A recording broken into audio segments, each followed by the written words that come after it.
Hey guys, Brendan C. from BassinUSA.com here with the July mystery tackle box. I picked out 2 lures for my mystery tackle box that I'm going to show you how to rig up. Pretty straightforward. We got a 7-inch straight tail worm from Bass Munitions. They call it a trip worm. And we got a 4.5-inch timber hog that's from Lewis and Wright. So let me show you how to rig these up. Alright guys, so I'm starting out with my Bass Munitions trip worm. And this is just a knuckle down lures. Knuckle Shaker Pro jig head. It's got a 3/0 hook and a screw in worm keep or lure keep. Basically all you do is take the nose of the bait, push it into the screw a little bit, get it started, and you're just going to turn it clockwise. You're going to keep doing this all the way up as far as it'll go. And I like to stop so that the flat side of the worm is facing the hook point and the rib section is out. Then you're going to take this just like you would do any other Texas rig, and you're going to put the hook point through on an angle. You want this to be straight. That's the deal when you do any Texas rig. You want that bait to be as straight as possible. Alright, so Shaky Head, just basically a finesse presentation. It's probably one of the best techniques you can use as a back boater, or if you're fishing off the shoreline too. It's a finesse presentation. Even though this is a large worm, it's a real subtle worm. It doesn't have a lot of tail action to it.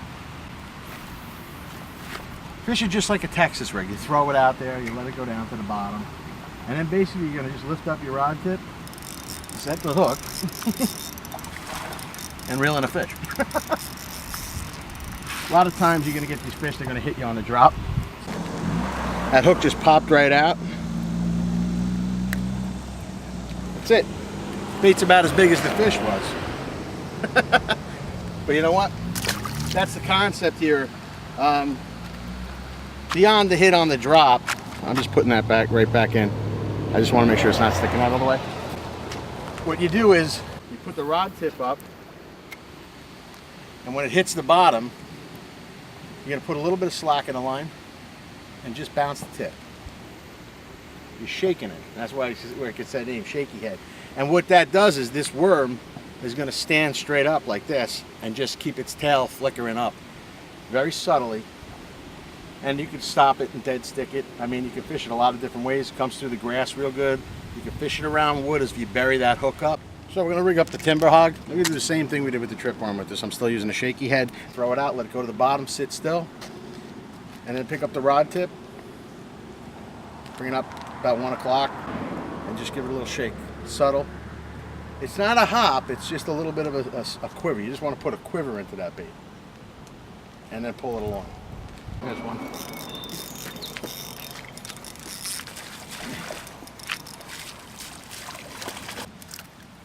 Come here, little guy. I was just shaking it through the grass. He came up. I felt him pull that timber hog. Now with the timber hog or even that worm, I like to let the fish pick it up for a second. I give them the tip for a second, give them a chance to take it in, and then hit them. They'll hold on to a soft plastic for a few seconds, so you got a little bit of time. And that's it. That's a Shaky Head technique. Pretty easy to do. Give it a try on your local ponds and rivers and waterways. And as always, this is Brendan C. trying to take a little of the mystery out of the mystery tackle box.